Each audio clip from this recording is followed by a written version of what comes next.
What's good? My name is Charity Croft. It's Christmas time! But why this time? I mean, I'm sure you already know December 25th has nothing to do with Jesus' birthday. According to the Bible, he was born sometime between spring and early October, but it was absolutely not December 25th. So then what is the reason for the season? Well, I'm glad you asked. It's most likely because in the year 336, the Roman Emperor Constantine was trying to do away with paganism and really make Christianity a thing. Well, at that time, the biggest ancient festival was something called Saturnalia. This was a festival celebrating the god Saturn that lasted a little over a week starting on December 17th. The ancient Romans chose this time to celebrate Saturn because it was during winter solstice, which is when the sun is in a very specific position in the sky.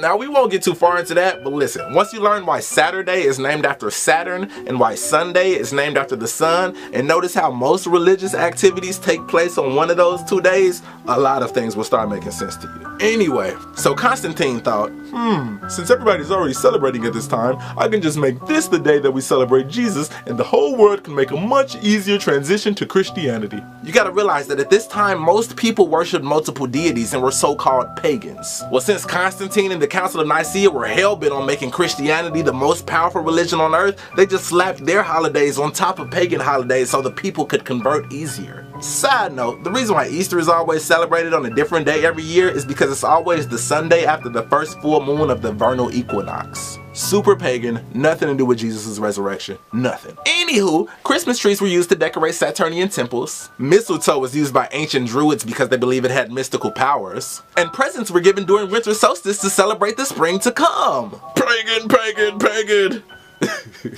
And you ain't even know it. So pagan, in fact, that Christmas was outlawed in the New World when the Puritans first got here because they knew how pagan it was. It didn't become okay till the 1680s when they realized that gift giving could be profitable. Speaking of pagan, what does that word even mean? Like, why do we act like pagan means devil worshiper? The actual definition of pagan is any person holding religious beliefs other than the main world religions. So in other words, anybody who is not Christian or Muslim. Words like that is how Christianity was able to take over the entire planet by creating a bad word for people who didn't convert. He is pagan! Kill him! Back to Christmas. Who is this guy? Well, it's Santa Claus. He's actually based off a real person named Saint Nicholas, but you probably knew that already. But did you know that Saint Nick was a bishop in the Church of Turkey?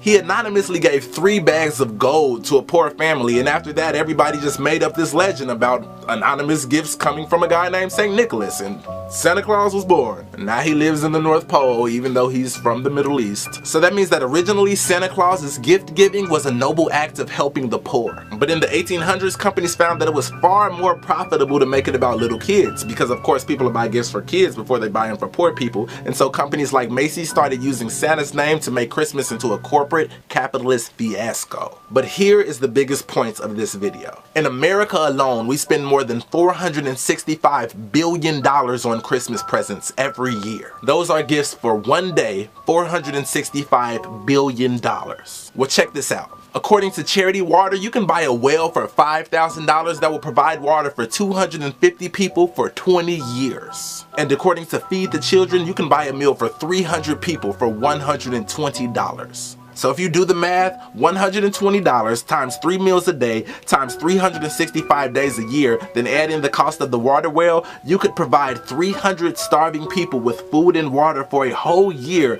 with only $136,400. So if we take that $465 billion we spend, we could feed 1,020,000,000 people for a year. Well, it gets crazier. According to World Food Program's hunger statistics, there are only 795 million starving people on Earth. So that means with the money America alone spends on one Christmas, we can literally end world hunger for a year.